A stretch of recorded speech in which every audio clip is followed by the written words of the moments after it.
To this now, 38 homeless people living on Transnet-owned land on the Cape Town Foreshore, this is for a decade now, are demanding that their now destroyed shelters be rebuilt. The Passenger Rail Agency of South Africa attempted to evict them in August, demolishing structures and removing their belongings. Now, their homes remain in ruins despite a court order against Prasa.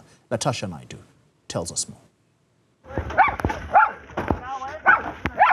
They've been forced to rebuild their shelters and their lives piece by piece after an early morning raid by the Passenger Rail Agency of South Africa, Prasa, on August 19th left them destitute.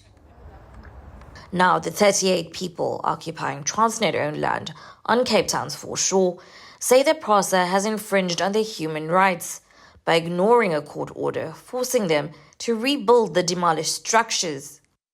Well, it was early mornings, okay? They came in and they just said everybody out. No warning, nothing. I mean, you hardly had time to take anything. And there's a lot of sentimental stuff in there. They started breaking the places down. The guys are very rude, actually. And they struggled so with our place that they got so fed up that they destroyed everything. The group has been fighting the evictions and seizure of their properties in court, assisted by housing activists Ndifuna Ukwazi. In September, a High Court ruled that Prasa had 24 hours to return the group's belongings and build temporary, habitable dwellings for the land occupiers. Prasa did not immediately comply and instead filed orders opposing that motion. Prasa eventually abandoned its bid and the group's belongings were returned, but some of the items were badly damaged and unusable.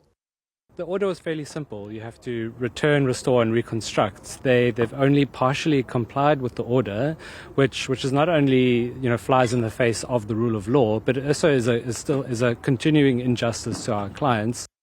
According to Kaga, Prasa's conduct was a failure of both accountability and basic humanity. Ndifuna Ukwazi have argued that some of the land occupiers have lived in informal structures like these and tents on this Transnet-owned land for more than 20 years, and that irrespective of whom the land belongs to, the right to shelter is constitutionally mandated. Our constitution and our legal framework with regards to evictions is very clear. No one can be evicted without a court order. Despite numerous attempts to reach out to Prasa, Newzroom Africa's queries were unanswered. Meanwhile, the land occupiers say they will continue trying to rebuild their homes with what little they have. For Newzroom Afrika, Channel 405, I'm Latashia Naidoo, reporting from Cape Town.